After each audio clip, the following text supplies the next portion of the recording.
Thanks very much. I'm going to ask my panelists to introduce themselves, and then I'm going to kick it off with some framing, and then we'll get going with questions. And we're a pretty chatty bunch up here, so by all means, you are welcome to start making me run around with a microphone. So my name's Steve Wally. I work for Microsoft. I work in the Azure office of the CTO in the open source ecosystem team.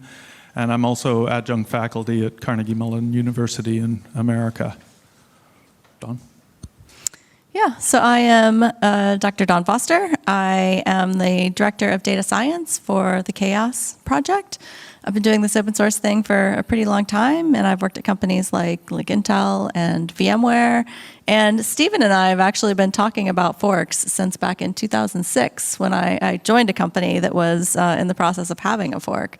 So Stephen and I have been having these conversations for a really long time, and I find it a fascinating topic. James Governor from RedMonk. We're a research company that focuses on developer-led technology adoption.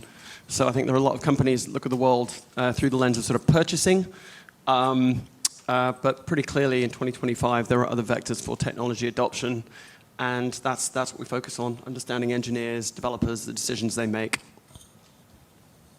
So like Dawn said, we've been having this debate for a long time. And really, we've seen it coming back into fashion kind of over this last 6, 7, 8 years as companies are presented, oh my God, they've been an open source company, whatever that might mean, and now they're not. They've changed their license.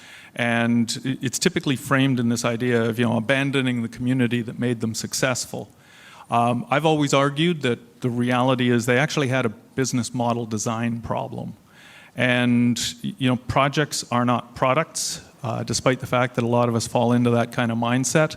And so, it's being able for companies to understand that difference between, even if they have a wholly controlled project, that project has a community. The community has, it was famously said by Martin Mikos back in the MySQL days that, the community has time and no money. And customers have money and no time. And so he knows who he's selling to and who he's encouraging in community. And we shouldn't be surprised when you see a company relicense. This morning in the opening keynote, Amanda pointed out that Alex Richardson, he basically said if it came down to open source versus paying his employees, he will pay his employees. And that's kind of the reality. I've been in a number of small startups, and you look after your customers and you look after your employees. So we live in this space, though, and when we see these forks, Dawn was in the space of the second fork. A group of us sat around trying to figure out what are the big forks, and we really could only think of about 7 or 8 over the last 25 to 30 years. It started with EGCS. Dawn worked for Compierre. 3 of them were provoked when Oracle bought Sun. So you end up in this space where, and I boldly, speaking as a man with complete confidence, I boldly said there's a couple of rules. And the rules are that you have to put, the IP owner has to put the entire community into a state of existential crisis. And then a respected member of community has to put up their hand and say, I'll anchor the fork. And like I said, we could really only name about 8 of them. And then we hit this current kind of new wave. And Elastic was the first one that any of us really had to deal with. As Microsoft, we used it all over the place. And so we did the kind of the quick and dirty back of the envelope calculation. We realized that 98% of the code was written by Elastic employees. Elastic was a partner of Microsoft, so we were not in any kind of active competition with them, and all of our use still worked. But as we see things starting to move, Redis and Valkey, HashiCorp's license change and such, and that's when all of a sudden we needed to understand things better. And Dawn did the deep dumpster dive, so I'd like to turn it over to Dr. Foster to remind us of some of the data that she shared this morning. How many people saw my keynote this morning? Okay, so a good chunk of people. I can talk about the data and maybe just a little more detail. It was kind of a very, very quick keynote. But, you know, it was really interesting to dig into this data. And honestly, like, you know, I automated some of it with email addresses and, you know, GitHub profile, company names and things. But a lot of it was surfing people's LinkedIn and talking to people who work in these communities and saying, hey, do you know where this person works? So it really was a lot of manually digging into the data to find out where these people worked so that we could better understand the organizational dynamics within these projects. And, you know, like I said this morning, you know, Elasticsearch, the Elastic relicense really didn't have any impact on the contributor community because there really was no contributor community. It was Elastic employees. Same thing with Terraform and HashiCorp. And, you know, if you had asked me a few years ago, and I certainly believed this was true when the OpenSearch fork happened, I did not believe that a fork could be successful without forking the contributor community. So I was really skeptical of OpenSearch at the beginning. I was like, this is never going to work. Lorna was there with me kind of in the beginning in the OpenSearch community, and I was like, this is never going to work. I'm happy to have been wrong. I mean, the jury is still out, but they've made it a lot farther than I thought they ever would, because they really didn't have any of the contributor community. The contributors worked at the company. And so it was really interesting to see this OpenSearch fork where they were, you know, effectively, I think they had one person who had previously worked on Elasticsearch who had been an Elastic employee. But, you know, just about everybody else was really starting from scratch on a rather complex code base. So it was really interesting to actually see this fork start and then, you know, and then last this long and then be moving into the Linux Foundation, which I think was really interesting.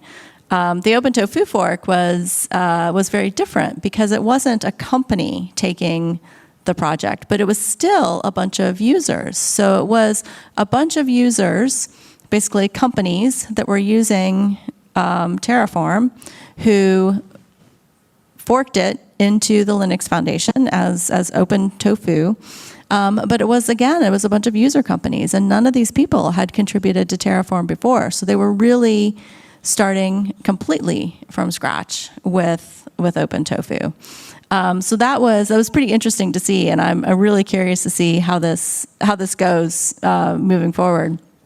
And then Redis was just a completely different story, right? I mean, Redis was they had always said that they would never change their license. They would always be open source. It was a promise and a commitment that they had made to the community. But they're a company, and they had the power to relicense, and they did. So companies can tell you anything, you know, just like people, right? And then they can change their mind later. So this is what happened with Redis. So they did relicense. But what was different was that a whole bunch of people outside of Redis contributed to the project. So there was this contributor community to drive the fork. So you had maintainers of Redis who went with the Valky fork, and you know, a bunch of the contributors moved to the fork, and they created the fork under the Linux Foundation. And you know, 18 of those people had previously contributed to Redis. So this was a very different scenario, I think. And so the data has been really, really interesting to dive into. And you can see more. There's a link at the bottom of the slide where you can look at all the detail. There's a very long paper if you'd want to read that, but you can actually see the Python scripts and the Jupyter notebooks that I use to pull the data if you're so inclined. I'll Thanks, stop. No, keep going. And James, you've got a colleague in RedMonk, Rachel Stevens, who did some dumpster diving as well for more data on the financial outcomes and started to write about that as well. Can you share some of that? Well, yeah, I mean, I think given that we're sort of talking about businesses making decisions about how they can have the best returns for their shareholders and increase their revenues, is that the jury is very much out that the relicensing is having the desired effects. Terraform with the HashiCorp was already seeing a slowing of growth. That's probably why they're still in the seemingly never-ending conversation about being acquired by IBM. So no clear evidence there that the fork had benefited them And yeah, I mean, other than perhaps, I mean, just relicensing in general, even without a fork, there's no evidence. It's very hard. So, for example, a company like MongoDB, which is doing very well, made the decision to relicense a bit before this current wave. It could well be that they would be just as successful had they not done so. There is certainly not a very clear, and also it's difficult because these are, in some cases, privately held companies. You don't have as much visibility into what the financials would be. But certainly there is neither for a share price for public companies or the kinds of revenues they're stating. There's no clear, oh, we relicensed and got a hockey stick. So I think that if businesses are making these decisions in the expectation that relicensing is going to be the special sauce that takes them to the next level, that's not indicated by the numbers certainly that we have party to. Now, there are companies out there that would absolutely claim, I think a good example is they're now called Akka. They were type safe for a while. So the Akka framework is very widely used in financial services companies and high-frequency trading and so on. And they say that basically, in terms of their frameworks and so on, they would go out of business. The support they've given to Scala as a language would not be possible, and that they absolutely say they would have been bust without doing so. I guess the final thing I'd said, and it's a bit bittersweet. He's a very good friend of mine. I mean, we've used this quote from Alexis Richardson twice today. The question about relicensing or not being able to pay your employees. The simple fact is he's quite stubborn, and he ended up doing neither of those things. So. It's not always it's not always easy. He tried his absolute best to build a business around permissive licensing, and in that case, didn't make it. Now, was it because they didn't move to a proprietary license? I don't think so. They had enough challenges as a business finding product market fit as it was. But I think overall, financially speaking, it's very hard to say one way or the other. Relicensing means you make more money. That does not seem to be a case that we can confidently make. Right, and when I was talking about some of those historical forks, I mean, those weren't relicensing situations. Those were differences of opinion in the broad communities around those projects. The one that Don was working as an employee of a company called Compierre, and when that fork happened in the community, it was hysterical. Back in about 2018, 2019, I came across a Dempierre was the name of the fork. And once that happened, the Compierre, the company, kind of collapsed. And then nobody ever heard of a Dempierre again. But it turned out, I ran into them, they were having their workshop kind of thing at the same hotel I was staying at for something else. And, a dozen years later, they were still going strong as a community around this fork. It's just, they weren't really one of the mainstream newsworthy items that we hear about regularly in the open source community. So it's really interesting when you start to see this dynamic of what happens in that community and who stands up to do the work. Don, is there advice, though, that you can give somebody in terms of what kinds of numbers they should look for if you were a company and you're considering a relicense? Where should you go looking for data, or what things should give you pause before you make such a decision? If you're a company looking to relicense, based on the work that Rachel has done, I would just say don't. I just don't think it gets you anything. It gets you bad press. It doesn't seem to make any difference on the financial side. I think there's very little upside compared to the downside. The risk of the fork, the bad PR. Just a lot of negativity towards your company. So I would say that, yeah, I guess I just wouldn't. But from the flip side, I would say that as an individual devoting your time to a project, or even as a company using a project, I would look pretty hard at the organizational diversity within the project. Is the project owned by a single company? Does a single company control the governance? They have all the leadership positions. They make all of the decisions. And in those cases, you should think really hard, especially if you're relying on this software, this project for some, really important piece, like maybe you're building a product on top of it. I would think twice about that because, and even, you can look at a company, people did this with Redis, frankly. You can look at a company and be like, oh, they're so great, they're so open source, they're so friendly, whatever. But companies get acquired by really crappy companies. Companies go out of business. They change strategy, they pivot and end up going in a different direction. And, when these projects are owned by these companies and completely controlled by these companies, you're kind of at the mercy of that company. And I would think pretty hard before building your own business on top of that. Well, I mean, that sort of brings us to foundations, which people like to shit talk about foundations and complain that they're either too commercial or not commercial enough or don't provide enough support or provide too much support and therefore too many governance and guardrails around what you're doing. They love to complain that perhaps the people working at these foundations are too well paid. Now, whilst it is true that some of the folks at the CNCF are very well paid, if we think about the overall value in that ecosystem, it's quite substantial. Better perhaps to be too well paid than not paid at all. But then, of course, it's not every maintainer that is paid. I mean, I think that one thing that you are in a position to do, to Dawn's point, if you're contributing your time and you are engaging with a foundation involved, you're not at the mercy of a benevolent dictator not being so benevolent. We mentioned Alexis now numerous times today. When Weaveworks did go out of business, a project that they'd been quite successful with in terms of user adoption is Flux. And Flux became a project at the CNCF. And so there were many enterprises actually that were using this software. Not enough of them were paying for it. But when the proverbial shit hit the fan, there was somebody left holding the shit.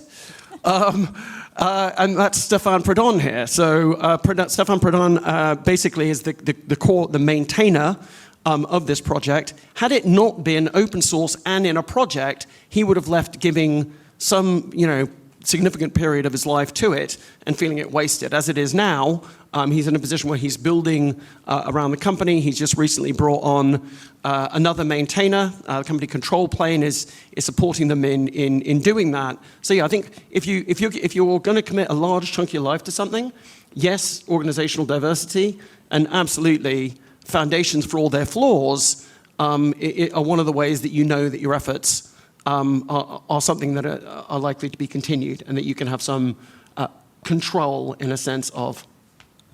Yeah, and even, although, so I'm a big fan of foundations, and I do believe that we end up with much more organizationally diverse projects out of foundations. But we can have similar situations with foundations. There was an example in the CNCF where there was a project called, I think it was Cortex or something. I forget exactly what the project was called.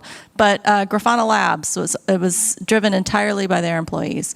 And they decided that they didn't want to keep contributing under the license that it was under, and they wanted a different license. I think it was still open source. I don't remember a lot of the details. I wasn't really prepared to talk about this. But they basically forked their own project out of the CNCF and created a project called Mimir. So even though it was under a foundation, and actually some other people have started to pick it up, and so it's kind of been revived a bit. So from that standpoint, it did continue to survive under the CNCF. But you can actually have it happen the other way, where the company who was doing all of the work can fork it back out of the foundation. I mean, I think a lot is based on vibes. These are people. I mean, one of the things is when we think about these communities, if you look at the numbers that Dawn's got on the slide, there actually aren't that many people doing the great proportion of the work. I mean, sort of open source is a tip of the spear of the key maintainers, of the people that wrote most of the code. I mean, in the case of Redis, certainly for the longest time, it was Salvatore that was the key driver of that project. I mean, he is very, very good at writing software. We may come back to him in a second, actually, because that's going to be. But basically, I mean, a lot of sort of individuals are inspired by rage, and will go and rage code. Things annoy them. Any good fork. I mean, to Steph's law, the rage coding that happens when somebody does something that really annoys you is one of the ways that you can build a sustainable code base. Right, and rage doesn't keep things going. Well, I mean, you get so furious that someone has made a decision you disagree with that you're going to go and do a whole other thing. Yeah. So those bad people did a thing. I am going to fork it, and then you chase that fork. And I think that was a risk around OpenTofu, is there was a huge slap in the face to a broader group of developers that had been contributing code, and they were uncomfortable with that.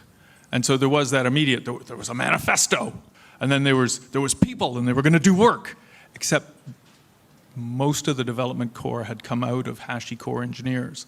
So you now have a group of people that, I'm an angry old software engineer by training, so you have a group of people that don't have the experience in the code base that just figure how hard can this be. And one of the things they found out is it's quite difficult to pick up a code base that's reasonably complex. Now they're doing the work and they're getting there, but this is why I think Don's data dive makes such a difference in opening out that conversation about where are those lines of how these things happen. Well, look, I mean, Alex. No, but I'd say Valkey possibly is. So I don't want to speak for Madeline because they do a pretty good job of speaking for themselves, but. The Valkey fork of Redis did not happen because Amazon wanted a fork.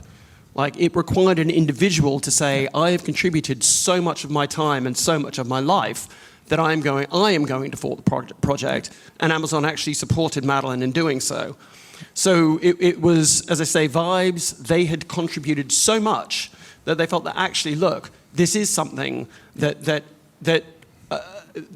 the fork, it wasn't Amazon's decision. It was individuals that were maintainers that decided to do the fork. It just so happened that also aligned with Amazon's business interests, and now they're investing a huge amount of money to see a business built around Valkey. We've also seen Google and others invest.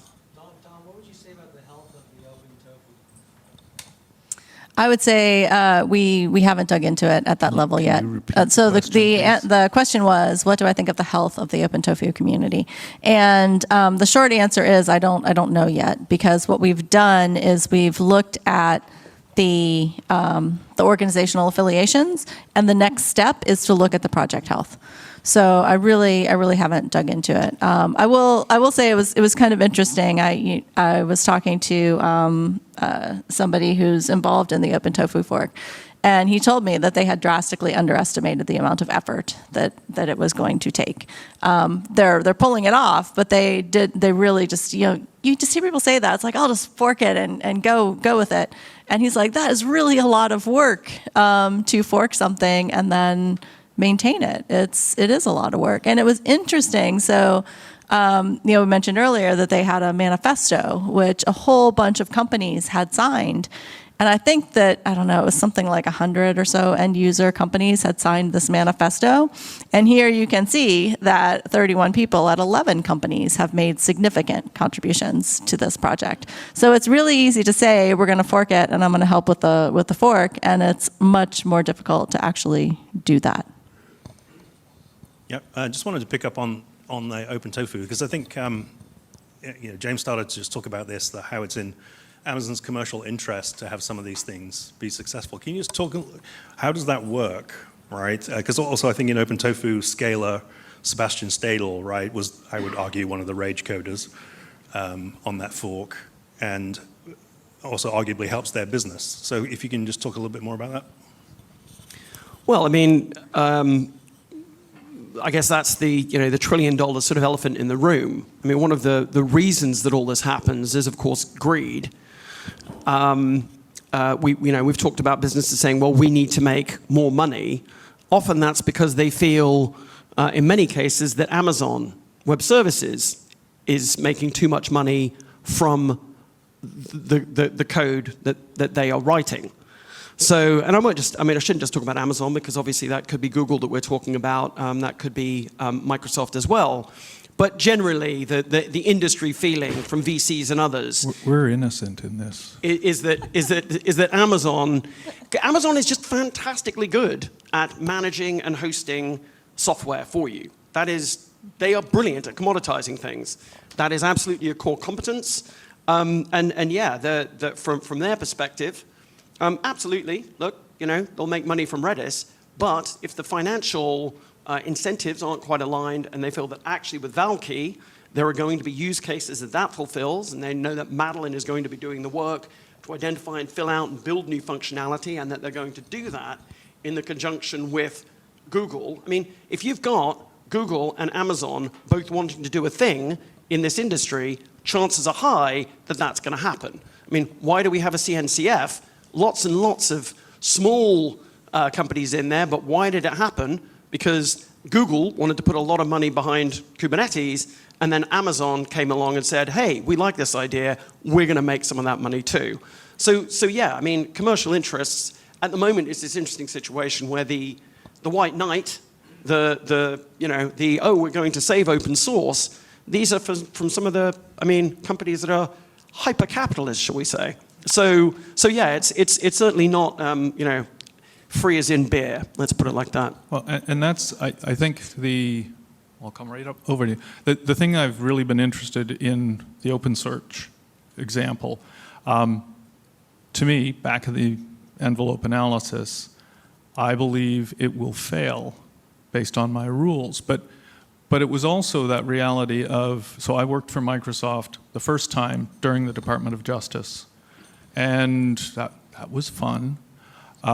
But there's that reality that at that time, around the time of this fork, U.S. Congress was investigating Amazon's name. AWS was listed, and it was the strip mining of Elasticsearch was the quote out of this congressional report. And if you're making a couple of $100 million a year selling services, which the license says you can do, they're doing nothing wrong, but you've also got Congress looking over your shoulder. The idea that you spend a couple of $1 million to stand up OpenSearch and market it, that seems like good business sense to me. But that's why I think Dawn's data is getting really interesting as she starts to dig deeper into, so what happens over time? And so that's why, I'm really excited about what she's doing right now. Somebody behind us. Thanks. I think it's interesting we're digging into the motivation behind some of these forks. And again, the Elasticsearch, OpenSearch story is one in particular.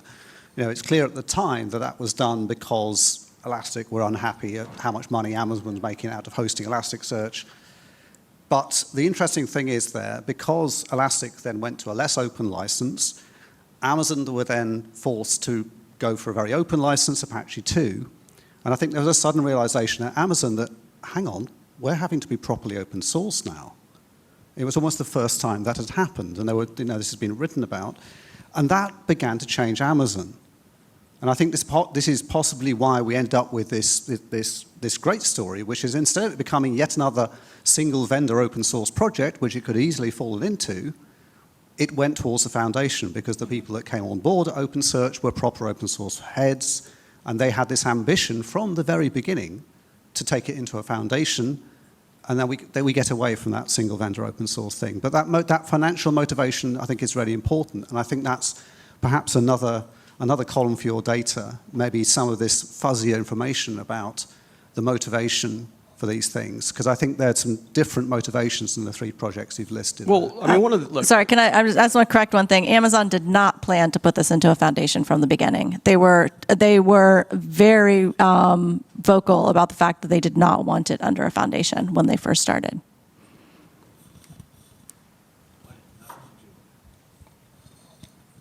Sorry, go ahead. No, it's fine. Yeah, so my question is, I think I'm a bit concerned about, in terms of the state or the trend that this is kind of setting, and more on the health of the ecosystem, and especially for the new generation of developers. So how does this, we could just copy all this and keep replicating it, and so how does this impact, and how can we, while all this is happening, how can we maintain the healthiness of the ecosystem? This is a super important question. Dawn has talked about organizational diversity. What she's actually saying is lots of companies.